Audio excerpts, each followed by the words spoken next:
From 2Keto LLC, it's Keto Woman Podcast with Daisy Brackenhall. Hello, Keto Lovelies. I'm Daisy Brackenhall, and I've spent most of my life struggling with my weight and confidence, and have always had a difficult relationship with food. Even when I finally got to my target weight, after weight loss surgery and eating low carb, I couldn't maintain it and I was miserable. Keto has given me the freedom to fall in love with food again, without the constant gain, loss, guilt, virtue cycle of before. Health and happiness is where it's at now, running on fat. Welcome to the Keto Woman Podcast. Each week I'll be chatting to inspirational women, maybe even the odd man, to discover the secrets to their success so that I can share them with you. So what is keto? Keto is a way of eating that enables you to switch your body's main fuel source from sugar to fat. Who doesn't want to be a fat burner, right? But how do we achieve this? A great place to start is by keeping carbs to 20 grams or less per day. So things like leafy greens and above ground vegetables, plus some nuts and seeds, and the incidental carbs you find in things like dairy. Moderate protein, scale to your lean body mass, and then fat to satiety. Once you're in the swing of things, you can tweak it to suit you. Make your own personalised keto. I'll be asking my guest each week what their keto looks like to show you just how flexible and fabulous this way of eating can be. I'm not a doctor, and most of my guests won't be either, so we can't give you medical advice. It's always best to work with your own doctor because they know you and your medical history, and so have access to the bigger picture. Thank you, Tamara Palmer, for supporting me and this podcast by making a pledge at my Patreon page. Do you want to hear your name here at the top of the show? Are you enjoying this podcast and would like to help me make more episodes? Then head to my Patreon page at patreon.com/KetoWoman or hit the support button on the Keto Woman podcast website. It means a great deal to me, and you will get to headline the show just like Tamara did today. This week's extraordinary woman is Annette Bosworth, MD. Annette is an internal medicine physician based in Sioux Falls, South Dakota. She has over 19 years of experience helping patients overcome long-term chronic conditions through lifestyle adjustment, preventative medicine, and other therapeutic paths. She's been mentioned in media outlets ranging from CNN, Time, US News and World Report to Fox News. In addition to medicine, she loves speaking at town halls, jails, churches, and universities. From politics to mission work, she lets her faith lead her to the next chapter of life, always looking for teachable moments. Along with her husband, she savours the adventure of raising 3 energetic, fast-growing sons through debate, wrestling, music and theatre. She fights for the underdog and encourages patients with chronic health problems to fight it any way you can. Ketones for life. There was just too much to cover in Annette's story to cram into just one episode, so we are taking 2 weeks to tell it all. Let's get started then with part 1.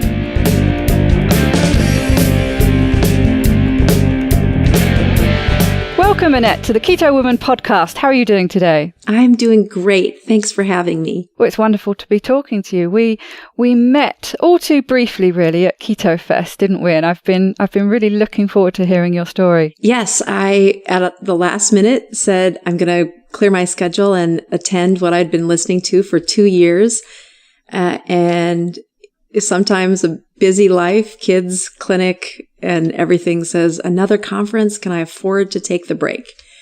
And I'm so thankful that I did. Yeah, it's a different experience from what I gather. I haven't been to that many conferences. I only have the conference really that I went to in London earlier this year to compare. But by all accounts, that was a very typical conference. But Keto Fest, I think, is a very not typical conference. Right. I went in not knowing anyone. I mean, I'd known voices on a podcast and a few people from the forum, but nobody in person. In fact, the people that I was hoping to meet, one of the experts from Australia, I sent him the first email after I bought the tickets, and he goes, "Oh, bugger, I'm sorry.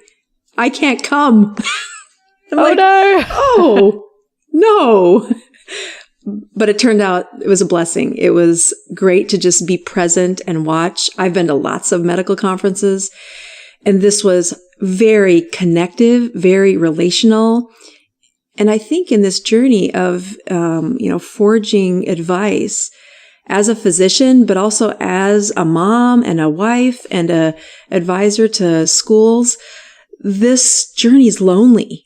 And so it was really comforting to have those relationships in person, not just, the 21st century relationships where, I follow them on Instagram or something, So I'm very thankful. Yes, it makes a big difference. Yes. And it made a huge difference to me because a lot of the people I've been speaking to and have been friends with for the best part of a couple of years now. And it was my opportunity to meet them all for the first time. So it really, I keep repeating Richard's phrase, but meeting old friends for the first time. Amen. That's exactly. Really, really was. It's well captured. And you do really feel part of something when you're there, don't you? And like you say, the connections you make, real proper tribe connections. Absolutely. That's, we're going to come back to that for my top tip is your tribe. So we're going to weave that in throughout this. I'm very mindful of my top tip. Funny story, actually. I was asked for a top tip. I did a video interview with the diet doctor team when I was at the conference in London, and they asked me for a top tip. They had actually given me the questions. I wasn't aware of it because I hadn't seen the email. And so we get to the top tip, and I was completely floored. It's, of all the people who should have a top tip prepared, you should. Shame on you. Well, you're forgiven. Anyway, I want to hear your story because it's a very interesting one. So start wherever you like. Well, first of all, I just want to say thank you. It is an incredible honor to be part of your list of guests. It's very inspiring to hear how their journeys of before keto, what this keto experience has done for them, and then life afterwards. And I have followed your stories, followed the women, learned great deals from them. And I just feel really honored to be one of your guests. So thank you for having me. I've been an internal medicine doctor now for 20 years, and I have a background that I think is relevant to strong women everywhere. I'm the firstborn in a farming family where they prayed for strong sons, and they got me. So you had to make up for that and show them you were just as strong, thank you very much, and more so probably. Right. You think only boys can do that? Let me show you what girls can do. And I grew up in a real small town, a population of about 800. So K through 12 is in one building, and you start kindergarten with 21 kids in your class, and you graduate 13 years later with practically the same 21. It's like a family. But what happened in my journey of life is I'm very connected to my community. My mom is a real live Mary Poppins. She is very connected to her community.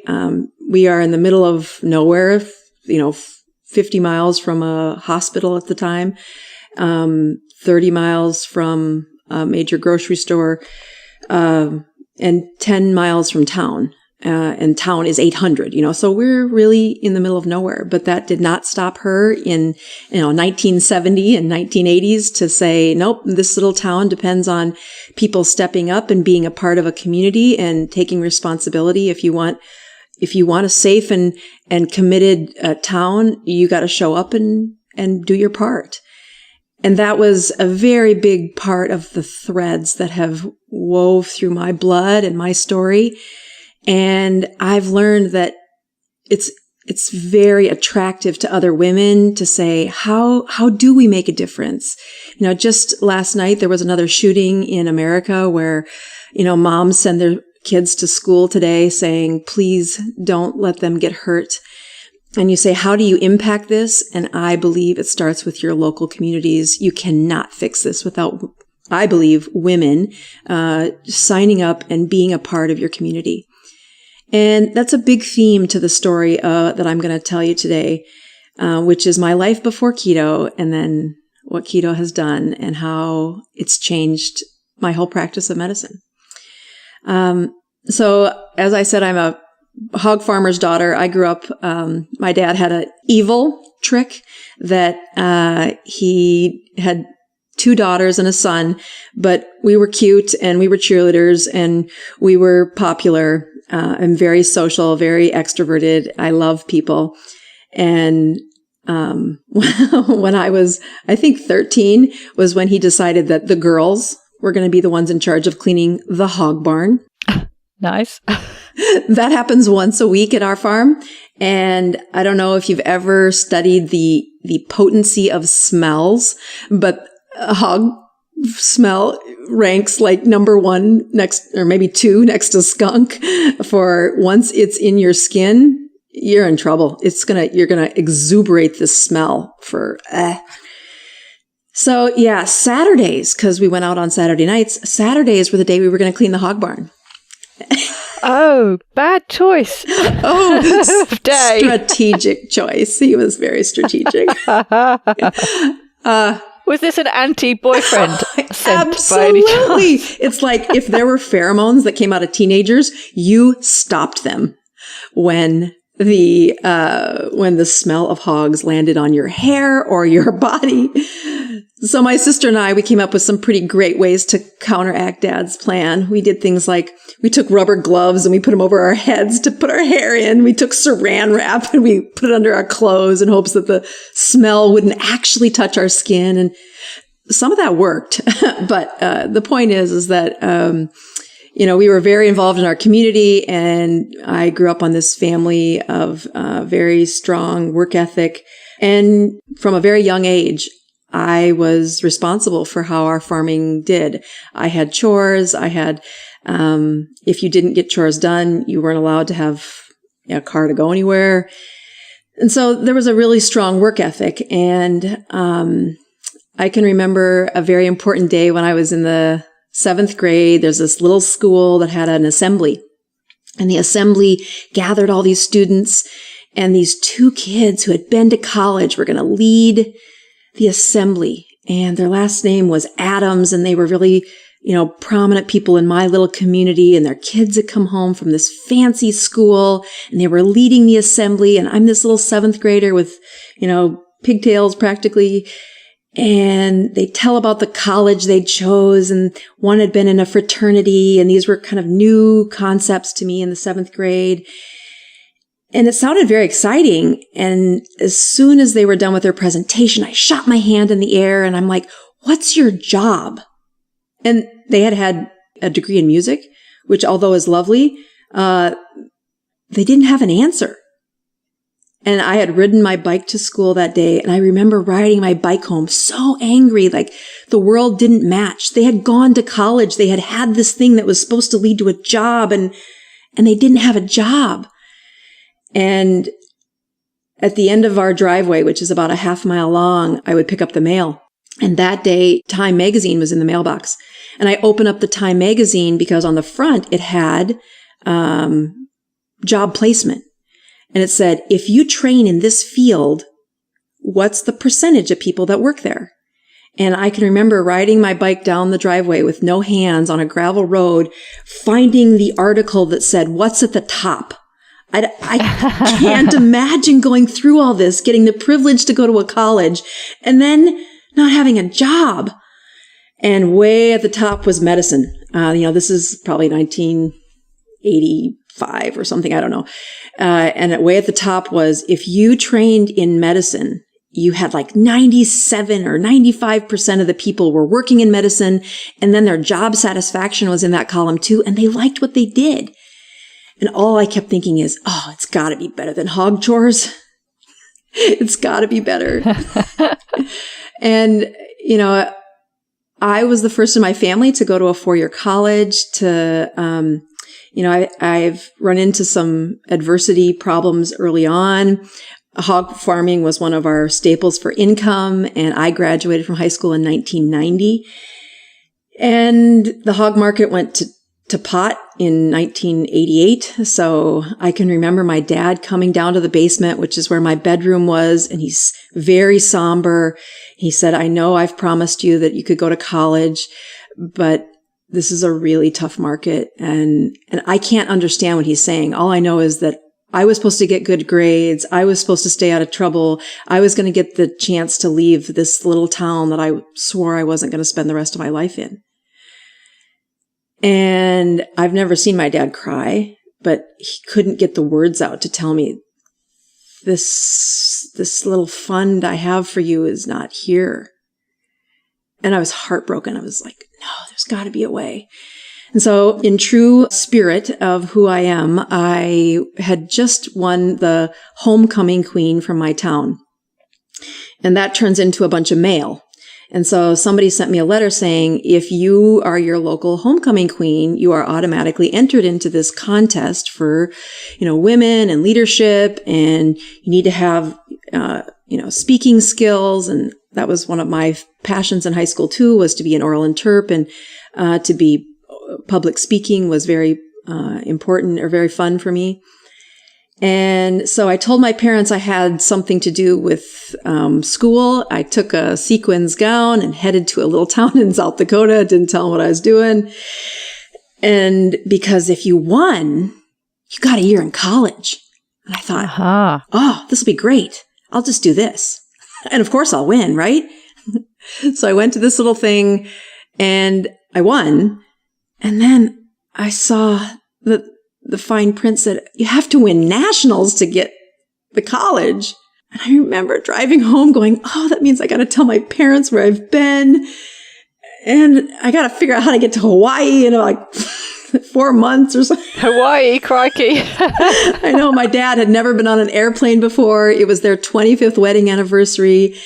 And of course, as much as I was worried about being, I'd done something out with my parents' permission, and they were really proud that I had done so well, and that, so here we were going off to nationals, and I get to this national competition, and these girls are beautiful, and they're all articulate, and they're all super smart, and I'm out of my league. So I'm just myself. Yeah. So just an interjection there for anyone who poo-poos the idea of these kind of events, right? Because they do have a bit of a stereotype and a stigma attached, don't they? But actually quite often when you dig underneath, they're comprised of pretty formidable women. It's amazing. I didn't know any stereotypes. All I could see was if you did well, you got this thing that I really wanted help with, which was entrance into college. I had the grades. I had the desire. I didn't have the money.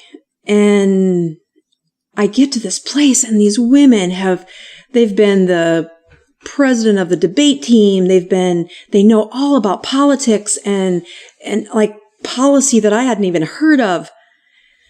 And so I feel completely outclassed, but I feel so privileged to just be there representing my state, and this pride factor of being from my little town and saying, I'm the one from South Dakota there. I need to at least do my best and show that my state's filled with wonderful, kind, hardworking people who we're all about just making sure you have this human connection with other people. And it turns out that was really important part of the judging process. I didn't know that.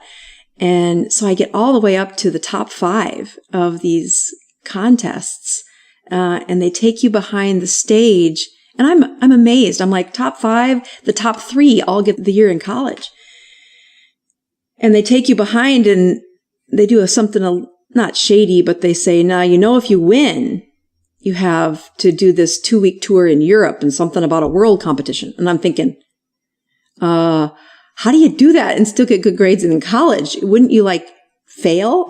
And I'm like, all I'm thinking about is if you're letting me into college, I'm not going to fail. I'm not going to fail.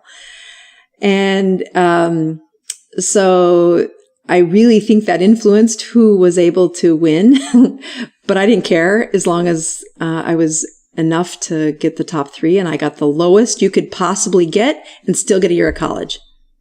And I tell that story because there are so many threads about what I'm about to tell you that says, when you tell me there's not a way, I'm going to stand back and look around and say, how can we get the end goal? And this really becomes an important part of that. What has keto done for me? I mean, what is the end goal for my patients, and how do we help them without overwhelming them? So I get this first year in college, and when I get to college, I do well. I really commit to, making sure that I didn't waste this opportunity. Turns out it's a lot easier to get scholarships once you've shown a year of performance in school. I was going to say that, the first year sounds like this tantalizing taste of what you could have, but because in America it's 4 years in total, isn't it? Yes. Yeah. So you've got, how are you going to fund the other 3 years? But I guess, you just answered that question that was popping into my mind. Right. And I think it's also this foretelling that when life gives you adversity and you don't know how it's going to turn out, you get to choose this next little step.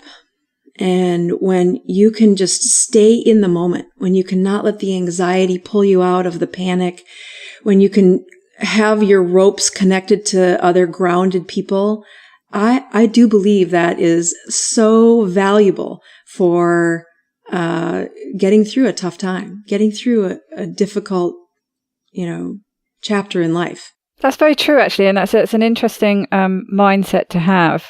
Certainly, what was going through my mind was I tend to overthink things and look too forward in time and worry about what could happen. So I would automatically be thinking, well, they paid for the first year, but there are 4 years in total. Well, how on earth am I going to fund the other 3 years? But it could be to the extent that it would stop you doing that first year, because you think, well, what is the point? Because I can't do all of it. And so I think that's a very valuable lesson to take away is being in the moment and just go and experiencing that and believing, having faith that something will turn up that will allow you to continue. Right. And I really think that as I coach patients, I do a lot with brains. I'm in internal medicine, but if I had to put a label on my clinic, it would be, we collect broken brains and we fix them. And it's a host of reasons why your brain doesn't work right. But when that mentality gets to solving all of the future's problems, you forgot to fix the ones that you could do something about today. And that'll keep you stuck for 30 years. You'll be just stuck forever. And, from a very young age, I was told I couldn't go to college, and that meant I was going to end up in Plankington, South Dakota forever. And although I love my hometown and I look back with nostalgia that's probably more grand than it deserves, but I don't care. But it's a powerful lesson for taking in what you can do right now today. And then my goal was, I didn't want to end up there forever. And step one was, you got to get to college. Don't even think about this Time magazine of, you show up in biology class and you have 400 people in that room, and I think it was 6 other classes of exactly that profile. And I think 2 of you are going to get to medical school. I'm like, wow. Don't think about that. Really? Gosh, that's a scary percentage. Right. And so you don't think about that because you're just going to freeze. There's like no way that you're going to be the one that makes it. So I did what I knew best, which was buckle down, not be tempted with the fun parts of college, which I was a college cheerleader. It wasn't that I didn't have fun, but I was very scripted in, if you wanted to know where I was at the library. I met my husband in college, and I tell this story. He saw me at a bar the week before school. And I had joined one of these sororities, and it was a great tribe of other women, good study habits. It doesn't sound like the culture that you think of when you think sorority. You think what happens on movies. But the truth is it is a sisterhood of saying, no. If you want to figure out how to succeed in 21st century, you need some examples of other women that have done it. And how do you sort them quickly? Because you don't get to do your freshman year of college over again when it was gifted to you by this random chance of a contest based in Hawaii, right? Oof. Another sisterhood, by the sounds of it. You sound like you've moved from sisterhood to sisterhood. Right, where in my little town of 800 people, you didn't get to select your friends. This is who lived there. And so you had to find the friendships and the strengths that you were going to be able to enhance your life or enhance their life with the people in front of you. I think as I've grown through life, that upbringing of a very small tribe that doesn't change was find the value in the ones in front of you. And boy, is that a great lesson for every chapter of our life, that quit looking around for the next best thing and just take in what you have right in front of you. And as I had gone to college, I'm now in my 4th year.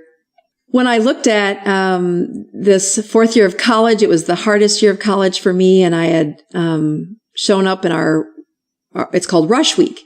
And I thought of this as all of the fun I was going to get to have the whole semester was before school started, because I think I was in like biochemistry and advanced chem and there was a lot on the deck for me for performance. And I was taking the big test called the MCAT that semester. So my husband comes to college that year in my college. He transferred colleges, and his sister was in my sorority.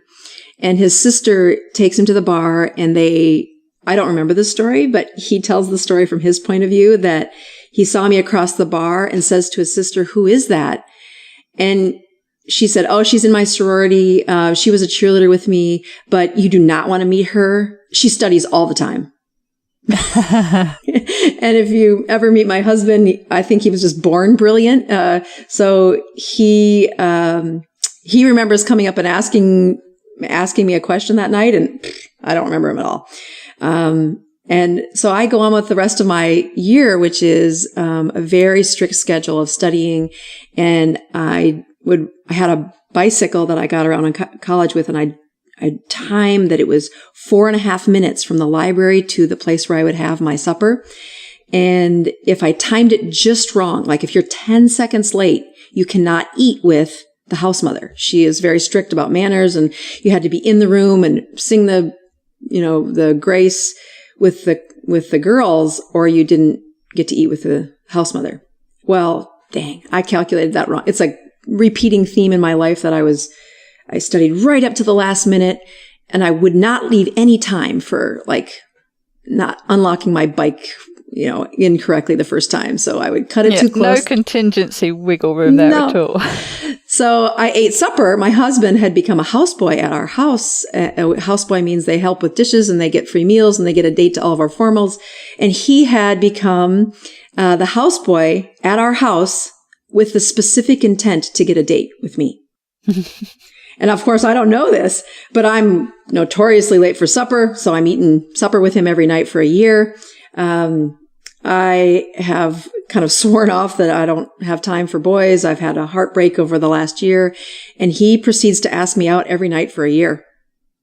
And I'm like, nope, you don't fit my checklist. This is not the right timing. I am very focused on where I'm going, and I cannot afford to not succeed. I do not want to end up back doing hog chores the rest of my life.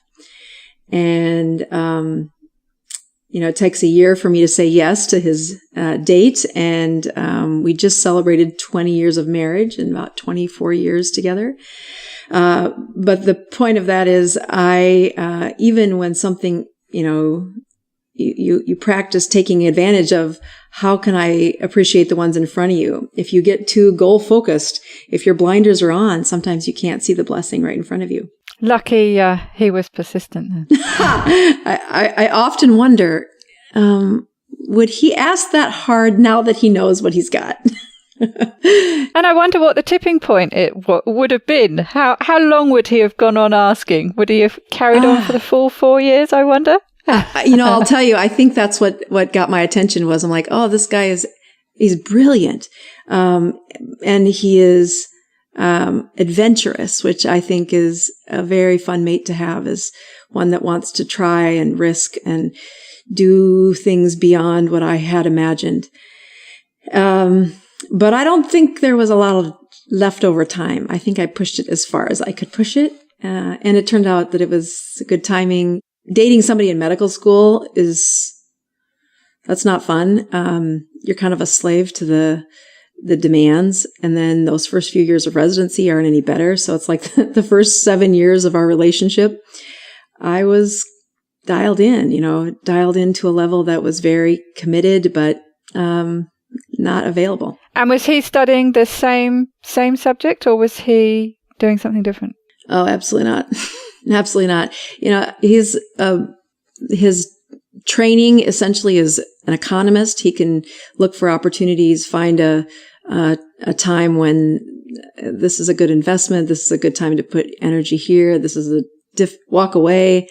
So that's been very good augmentation to, how do you take a skill like medicine and not get trapped in today's medicine, which is see as many patients as possible in as short amount of time as possible to make the bills all work. And I don't subscribe to that. But that's not a good economic choice. It's difficult, in today's medical world, because of the way it's all set up. My husband and I, got married. We got married right between medical school and residency, and I was selected to go to residency at the University of Utah. And that was wonderful, but it was a long ways from home and was my first time really expanding my wings and stepping out into the world of what medicine could teach me, how rich of an experience it is to be a physician. Again, not a lot of mentors in my life that had lived this life. It was kind of this mythical experience that I had, almost voyeurism, like you could see it from the outside, but you really didn't understand what you said yes to until you got into residency and you were one-on-one. And I found that where my highest attraction, what I really liked in medicine, was where there were perfect answers. And this has a lot to do with keto, where if it was a black and white answer, it was much easier to go on with the day. When you have these decisions that are gray, oh, no way. It causes anxiety. You wonder if you made the right choice. The patient didn't hear you correctly or didn't quite understand the depth of what you were offering.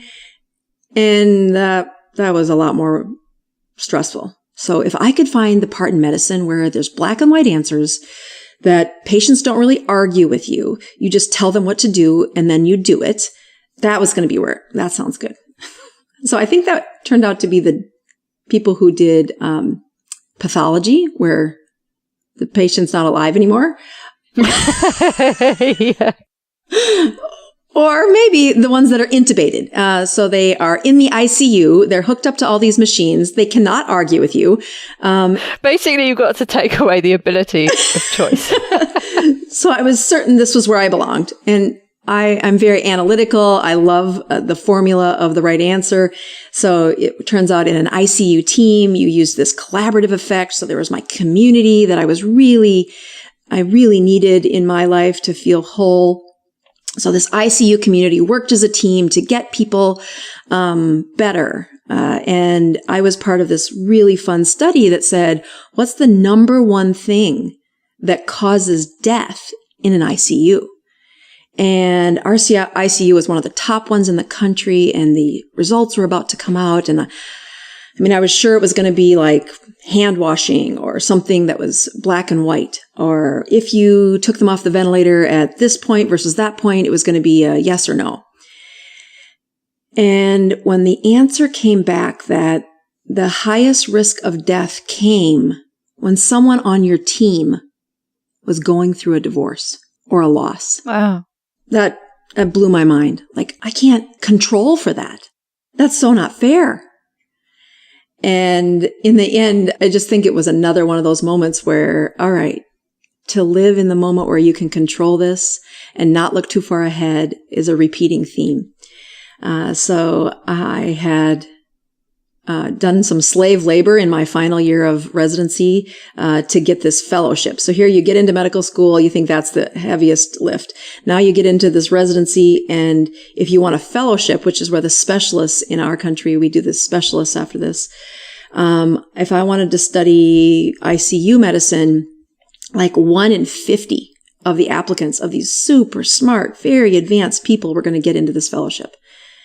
And once again, I'm like, I can't compete that high of a level. There's no way I'll get the fellowship. But I could offer my services on top of the like 140-hour work week, I could volunteer in the sleep lab to do extra work for them, which is ridiculous when you add up all the hours. But it was a really big part of what turned into my medical career was studying sleep, studying how a brain heals, how important it was that the chemicals that you put in your brain or in your body, how it affects your brain. Slightly ironic for somebody who's working very long hours as well. I know, right? Like, we used to take bets on who was having, you could see certain chemicals affect the brain.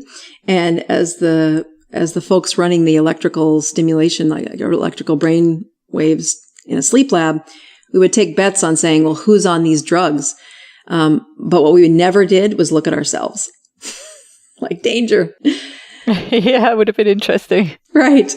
So I get all the way to my end of my residency, and my husband and I had been trying to get pregnant, and thankfully we did a lot faster than I planned on, like 2 weeks off of birth control, and I'm pregnant, which actually was not in the plan.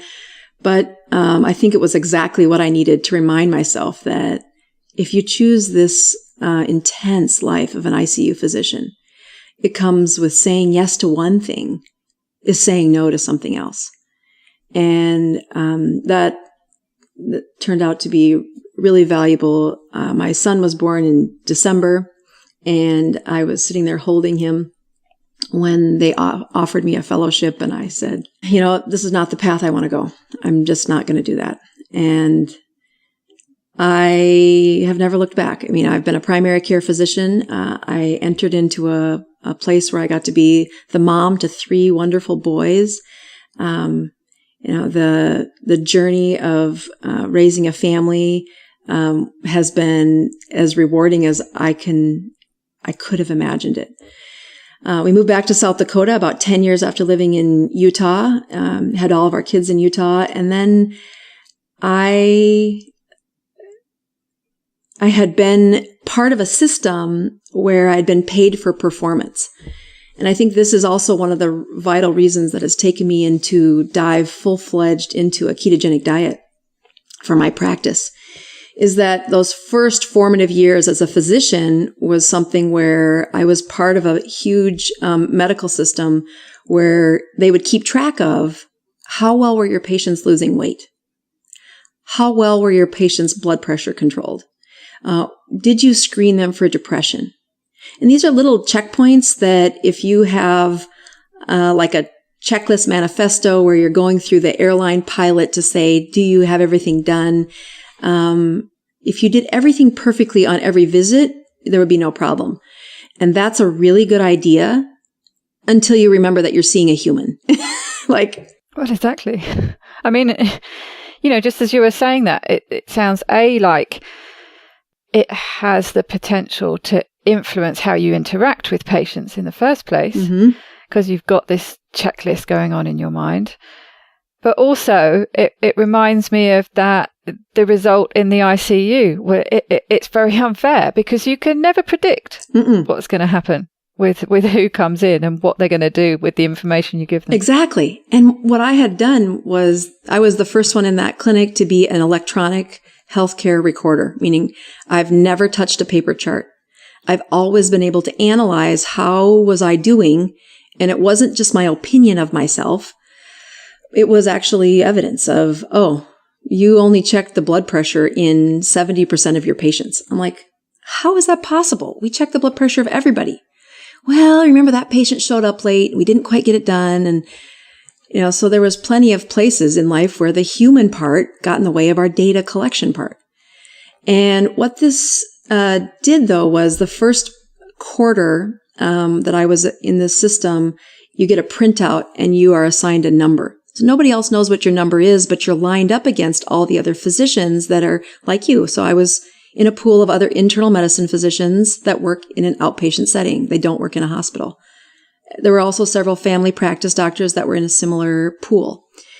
And, I'd been in practice 6 weeks, so I wasn't even full data for the full quarter, but I was the lowest. It was like my biggest nightmare, oh, no. I can't be the worst doctor out there, could I? And so it was very motivating. I'm very competitive, but I'm also a huge, relational person. Like I can't say, hey, stop speaking and telling me about how your son just died. I need to do a depression screen. Like, no, that doesn't work. That's really rude. And it doesn't connect to the person. They don't want to see you again. That's obvious, right? So what happened was a process of being very methodical about data at a time where you weren't seeing me. So my nurse would call and say, you know what, you're going to see the doctor in a couple of days, and we just want to make sure we have the meds straight. Or we would often send them a list of, here's what we think you're coming in for. Is this what you want to cover on that visit? So that we would have the time available for them, but also we could cover some of those data points. And this process of checking in with the patient before they came in or doing some of these things electronically was powerful. And before, I think it was 6 quarters before I was number 1 in the system. Wow. And really had transitioned. You can relate to patients, but if your checklist is all they see, they're not going to engage in the process of what you're trying to do. And they're going to not come back and see you, because who would want to do that? But I also think that those checklists are there to say, hey, doc, I know that there's always a crisis going on in the patient's life, but your job is to feed the bottom of the foundation to their health, which is their weight, which is their blood pressure, which is how is their brain working. Some of those basic measurements of what's their waist circumference. Well, I don't have time for that. I didn't have a measuring tool in my clinic. Oh, but that was one of the big markers for, do you have metabolic syndrome? What's your waist? Does it have a size beyond? And if it was a male, it was one number, a female, another. That was, if you were going to do one thing, you didn't need a blood pressure cuff. You didn't need a heart rate. You needed a measurement of their waist. And so this data collection merged with my need to connect with a person, with a patient. And it was wonderful. So when I moved back to South Dakota, I tried infusing that culture that I'd been practicing for 10 years into a system that was just beginning to figure that out. They wanted a leader. And it didn't take long for me to see I couldn't rewind my skills as far back as the system was at. They were going to get there. But I made the decision to step out onto my own and say, I need to be in my own practice. And when you do that, leaving a big system today, many of them have something called a non-compete. Non-compete means we paid for those patients to come to you. We advertised for you. We recruited you. And that was a cost that if you're going to leave our system and start your own business, you need to either pay us back or you need to leave the environment. I just moved 3 little kids across the country and a husband. This was the year my mom got diagnosed with a cancer. My husband, who's also a firstborn, and I say that because the firstborns tend to be the caretakers for the parents. That's not always true, but the firstborn female is almost always a caretaker for the parents. But it was really a connection for both of us to say his dad had gotten some warning signs of some bad health. His mom had breast cancer. My mom had cancer. And we were like, how many more signs from God do we need to say, all right, we need to move back to South Dakota? And so back there, within a short order, we realized I'm going to start my own company. And that was going to be this 2-year non-compete. One of the downsides was if I was going to have this 2-year non-compete, I had to move away or find a negotiation. So I met with a company and we talked about there has to be another solution. My kids just started school. And they said, well, if you see the homeless or Medicaid for 2 years, we'll let you do that. I'm like, done. Those are good people. So I began as the physician seeing teenagers in these shelters where Medicaid was a major source of their population. And this was at the same time where I had the unbelievable opportunity to go to Haiti. And I cheek that statement just a little bit because I say it's an unbelievable opportunity, but really my husband drugged me there kicking and screaming. I had those blinders on again, and I had this focus that said, hey, there's got to be a way that I can leave this company and still start a business. And I was kind of irritated about the restrictions that were being put up. And I was trying to solve all of the problems for the next 10 years in the next month. And my husband does a really good job of saying, just look at today. And this was a few months after that earthquake in 2010 in Haiti, where it had demolished their whole world. And a clipboard went around our church and said, is anybody willing to help? And I don't even remember the clipboard coming to our pew, but my husband put our names down. And the next week, this woman calls and says, it says on this form that you're a doctor. And I'm like, perfect. No. I'm not a doctor in Haiti. And she's got this really strong Southern accent. And, she's like, well, what kind of doctor are you in America? I'm like, I'm an internal medicine with a computer. And I've got to have the data and the process and the checklist in order for me to do a good job. And she was very strong in her faith. And she's like, well, I'm going to say you should pray about that and I'll call you tomorrow. She hung up the phone and I'm like, I spoke to God. He said, no, I'm not going. And my husband's like, just reflect a little bit. And, he just has this ability to touch me in my stubborn moments and say, just pause. This is not a bad thing. And again, I couldn't have picked out where Haiti was on the map at the time. I knew it was an island in the middle of nowhere that had hurricanes and it had earthquakes. And, I showed up in Haiti and I found a community in such need that the struggles that I had blown up in my mind about starting a practice, being, in medicine with, only seeing Medicaid and the income was going to be a problem. Suddenly it was embarrassing how much of that bothered me. But it inspired me to say, all right, dive in, just lean into this problem and see what you can do. And I screwed it up. There was lots of things that were easy to take care of that I just didn't have any exposure to. And it took several trips back to that mission field for me to really embrace what it's like to have no script for tomorrow. And here was this world in Haiti who there were kids 3 months later that still were looking for their parents. They're just in shock. Their brains were in shock. And they just were stuck. And I equate that a lot to some of the patients I see in the last couple years where they've been in a brain fog for the better part of a decade. Their ability to make a decision is just so clouded that they default the decisions forward again and again. And this is this is a trauma, that their trauma is the kind of the soup that's happened to their brain, as opposed to the trauma that would happen into those people in Haiti. The connection is very clear if you're the one standing back as the observer. But to them, they're looking for anybody to slow down and take one step with them and then take another step with them. And my busy life, my checklist manifesto, my be good at the numbers was just glaring at me saying, it's great to be good at that, but don't forget about the person. And it still makes me emotional, like how much that changed, how I approach patients.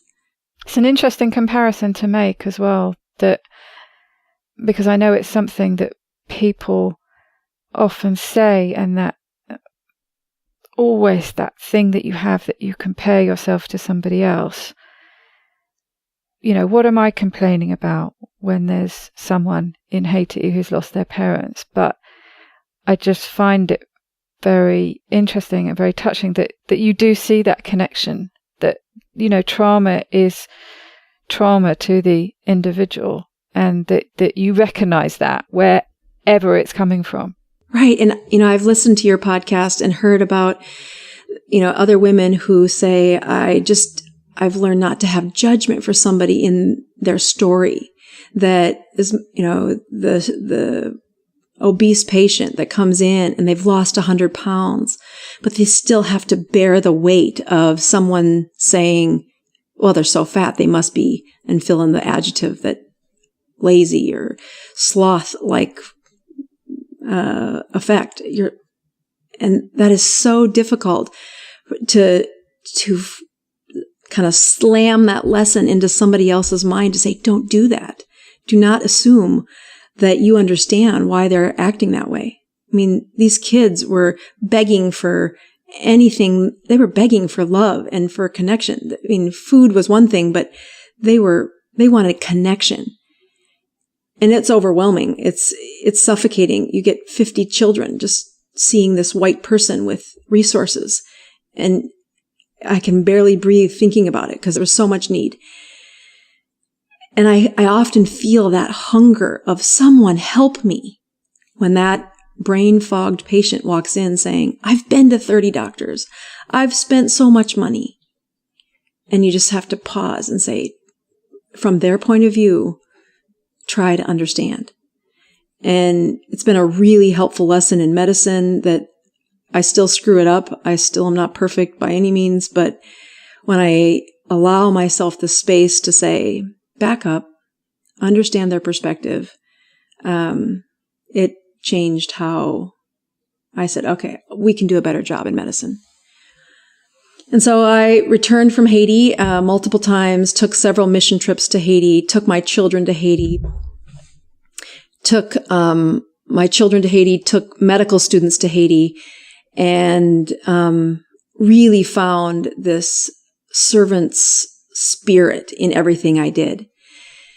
And there were some points of contention that I had with the local government in South Dakota and how they were running the Medicaid.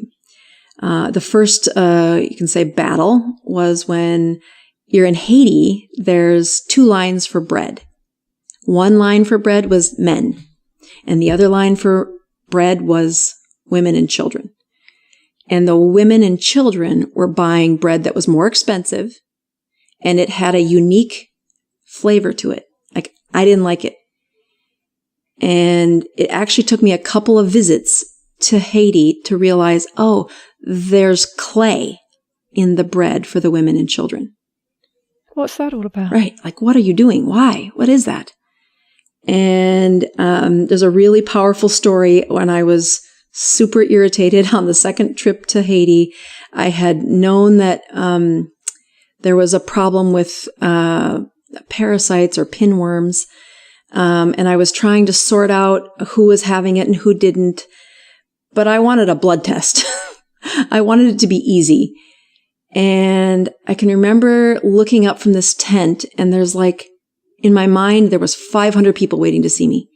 And it's 2:00 in the afternoon, and I'm hungry, and I'm hot, and I'm irritated because everybody has the same symptoms. Their head hurts. They have acid reflux. They are tired. They have no energy. And they have these big fat tummies. And I remember being particularly irritated with this boy who was like the 15th person in a row who has the same symptom. And it's kind of like God wanted me to slow down and think, because this kid puked pinworms all over my feet. Wow. Yeah. And I'm like, oh, time out. What the heck? And it was like this flash of information came into my mind that says, oh, this is pica syndrome.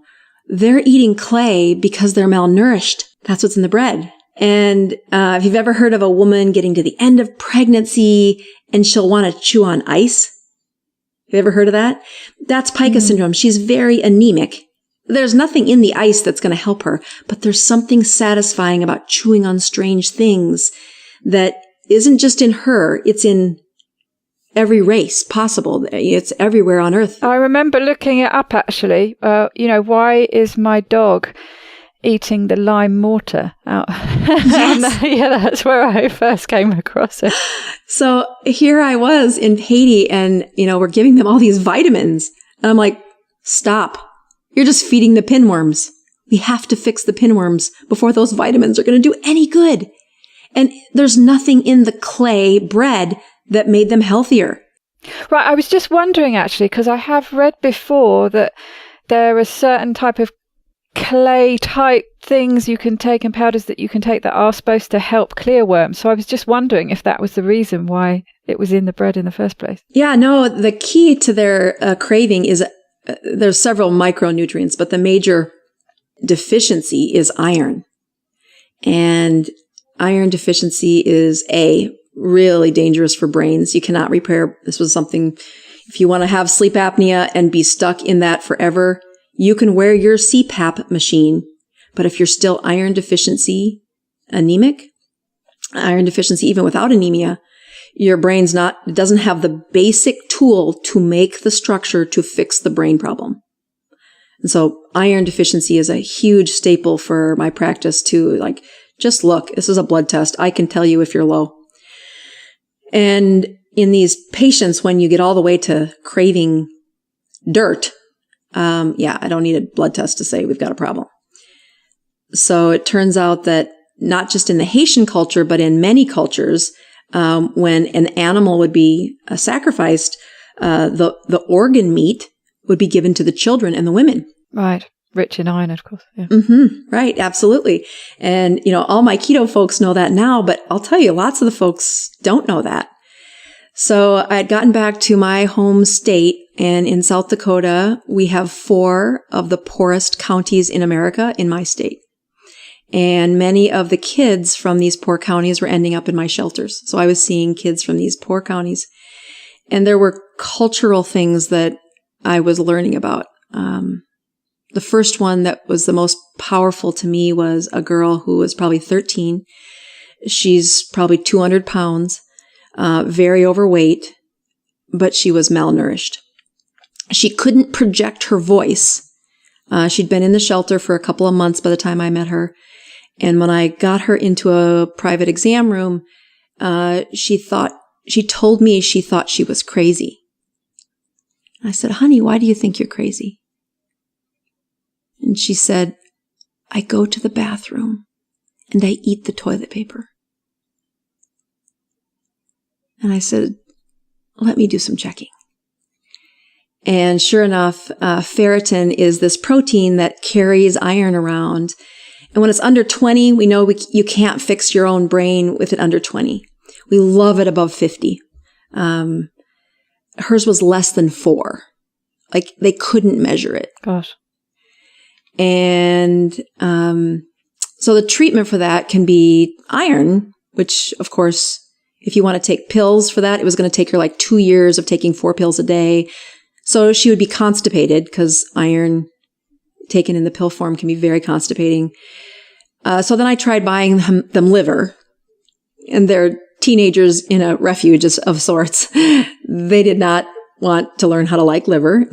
I don't blame them. They're teenagers. And, that's an acquired skill to like liver. So, all right, I can give you iron. I can infuse it into your blood. I do this to prepare you for a kidney transplant. It's been something I had done for many times in my career so far. If you were going to have a kidney transplant, we needed your iron levels to be very healthy before you had your transplant. So I look up the indications. I actually call somebody from the University of Texas who takes care of kids and says, is there any reason we can't do this? He's like, no, here's the protocol we use. So here I am in the shelter. I check the history of many of these poverty children, and they had different cultural rituals. Some of them ate kitty litter. Some of them ate the ashes off of the tip of a burnt matchstick. And so strange things they were craving. And you say, why are you doing this? And then you just looked at everybody's ferritin. And the lab called me the day that I just said, we're just ordering everybody's ferritin. And I treated it almost like a population health community, like not just one person, let's just look. And like the ratio of less than 4 ferritins was like, I think half of them. And so I just implemented a protocol. It says, okay, we have to fix this if we're going to get them feeling better. And I think the best story comes back to that first patient who had, she'd been a teenager. She'd been overweight, so overweight that she was just constantly bleeding from her menstruation cycle. Wasn't up and down anymore. It was just constantly bleeding. And here she was anemic and bleeding and eating toilet paper in the bathroom. And I remember giving her an infusion of iron. And the next week I came in, one of the symptoms of low iron is just the brain doesn't work right. In her case, that manifested by she couldn't project her voice. She would whisper. She would whisper as she talked to me. And I walked through the shelter door, and from across the room, she says, "Dr. Bosworth." And instantly I'm like, oh, look at that brain. And the story comes full nature when you hear this wasn't just one kid. This was multiple.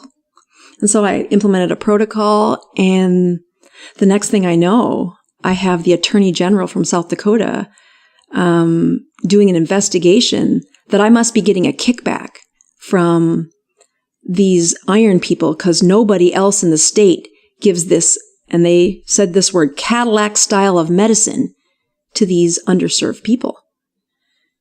And I can feel like if my mother's spirit could hop into my body, that it was my job to protect this community of people whose mothers weren't available right now. They were in a life section where moms were having trouble, whatever that was. It was my job to say, no, I'm the physician. I can see what needs to be done. Let me just show you the protocol. This is not my idea. Let me show you their ferritins. Let me show you that I bought Braunschweiger, which is liverwurst, to try and replace their iron. And I'd get these sticky notes saying, nobody else does this. Here's a 1973 textbook that says, you should do it this way. And I'm like, it's 2014 or 2012, whatever it was. How screwed up is that assumption that you're doing it for financial gain? You're not doing it because you've uncovered a problem. Right. And took it upon yourself, saw it as your responsibility to fix it. Oh, it's still, I can hardly tell the story without just anger. Like, are you kidding? So I said, forget it. I'll pay for their iron. And they investigated me for Medicaid fraud. And I end up on the front page of the newspaper, investigated for Medicaid fraud. And what happens to a doctor when you get investigated for Medicaid fraud is all payments stop. Every payment. Insurance payments. If I saw you 3 months ago and they were about to send the check from Blue Cross Blue Shield or whatever insurance, and you're under investigation for Medicaid fraud, all payments stop. And my husband and I have a choice to make. Like, running a clinic is expensive, especially when you're only seeing the underserved. And we were just about to exit this 2-year time when the Medicaid fraud hit. So we're just about to get paid the kind of reimbursements that would have been paid to a physician.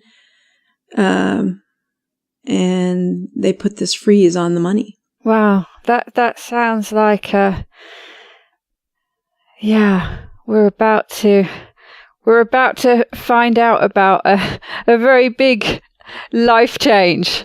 And on that note, we're going to take a break and leave everyone on a cliffhanger because we're going to do this interview in 2 parts because it's such a long and interesting story and we can't cover it all in 1 week. So we're going to say goodbye for this week and see you again next week. Great. Thanks again.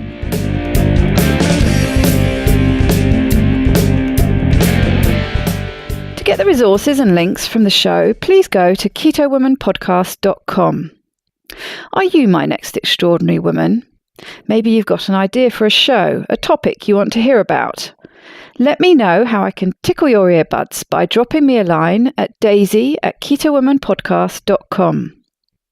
If you fancy joining me on this exciting adventure and want to help me create new episodes, please go to my Patreon page at patreon.com/Keto Woman, or simply hit the support button on the Keto Woman podcast website. It's thanks to the two keto dudes that I'm hosting this podcast, so please consider heading to their Patreon page at patreon.2keto.com and help them bring you more podcasts like this one. Please help other people hear about and find this podcast by reviewing the show on iTunes and Facebook. Every star and review really does help. It doesn't go unnoticed by me, the people who regularly like, share and comment on my posts. Your support means the world to me. Thank you. This week's end quote is from Dame Judi Dench. It takes courage to recognise the real as opposed to the convenient. Bye-bye, Keto Lovelies.